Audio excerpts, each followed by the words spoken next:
been critical for Ukraine since February 24th, 2022, when we thought Kyiv would fall in a few weeks, and arguably critical every day since 2014, when the Russians seized Crimea and tried to split the country by backing the separatists in the east. So this barrage of crises is no different to what they're facing all the time. In a sense, yeah, they're tired, they're frustrated, they want it all to stop, but they're not going to give up. I mean, what strikes me beyond all else, and I'm going to speak as a person rather than just as an analyst. And if we get our YouTube commenters saying this is favoritism, well, fair enough. I'm just going to tell you that the resilience of the Ukrainians, whom I know, some of whom are my friends, but also Ukrainians that I've just witnessed, and that this morning, after that barrage, especially in Western Ukraine, I know folks who live in Western Ukraine, and it was like, okay, we've lost 26 in Ternopil. We've lost more than 145 who were wounded in the country. We've got to grieve, but we got to be at work today. We've got to be at work because the country's got to continue to run. Farms have got to continue to produce. Harvests have to be brought in. We've got to prepare for winter. We've got to keep the schools open and functioning. We've got to keep the shops for basic necessities open, and we're not going to give that up. And I think what has been striking, that you hit me with all these series of challenges that they face, and with every set of challenges, what I get from most of my friends is, to give in now would be to betray ourselves, that we have stood for so long, that to give in, whether it be to Russia's military attacks, whether it be to some type of devious, nefarious US-Russian plan to force our surrender, whether it be to give in to government leaders who have betrayed us, then it's not just we've sacrificed, we've lost. And we're not going to do that. And I think at the end of the day, that with all those challenges that face, and that shouldn't be underestimated, the person who lost this invasion was Vladimir Putin. And he lost it in the days after February 24th, 2022. Because when Kyiv didn't fall, when it didn't capitulate, which is what he planned on, he thought Ukrainians would give up. He thought the Zelensky government would run. He thought Ukraine people would not stand by Zelensky, and they would accept his puppet leader that he was going to bring in. When that didn't happen, and when his troops were forced to withdraw from northern Ukraine in the spring of 2022, he lost. Now, he may get partial compensation for that loss with part of the East and part of the South for the foreseeable future. But he lost in his overall goal, which was to make all of Ukraine part of Greater Russia and to break Europe. That's what they tell me. And that's what I think is still the top line above all these other headlines that we're having to deal with today.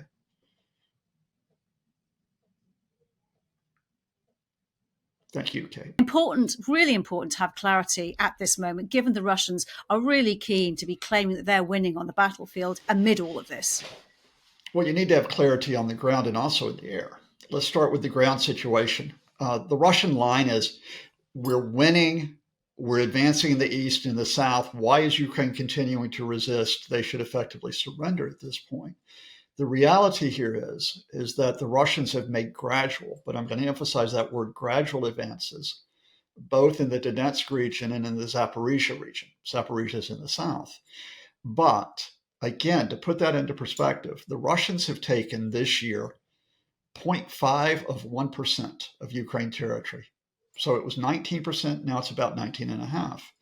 In Donetsk, despite those gradual advances, after 16 months, they have still not overrun the town of Pokrovsk, which was the logistics hub they've been trying to overrun. They've devastated it. They've got soldiers inside it now, but they haven't overrun it yet after 16 months. Now, if it takes 16 months just to take Pokrovsk, unless the Ukraine defense lines completely melt away, think about what it would take to advance further in the Donetsk region. And similar in Zaporizhia, while they took about 5 villages in Zaporizhia, and everybody's thinking, okay, we've got new activity there.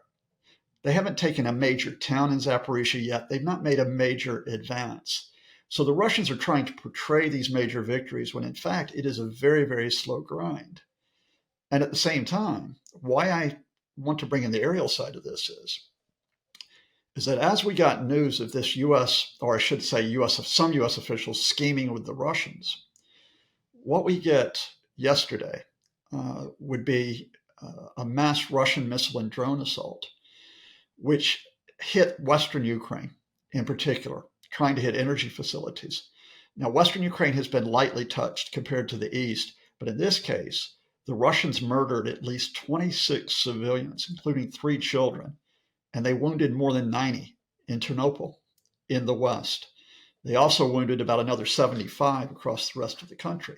So they're showing no compunction about going in and killing civilian, mass killings, while they talk to the Americans.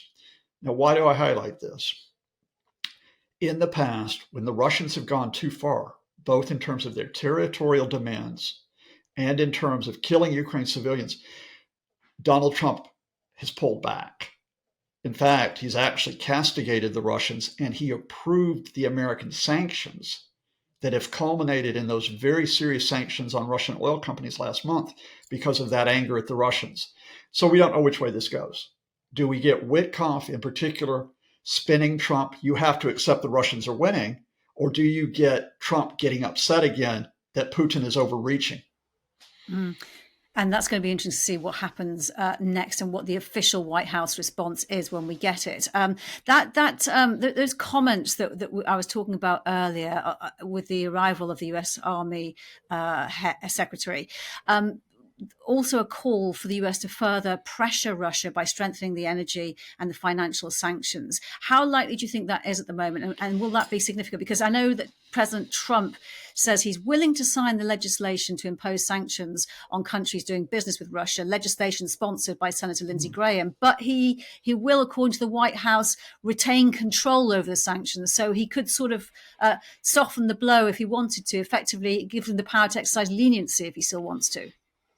Well, in one respect, Kate, we don't need to have the new sanctions. We just need to have enforcement of the current ones, because the U.S. sanctions that were adopted last month came in this month on Russia's 2 major oil companies, Lukoil and Rosneft.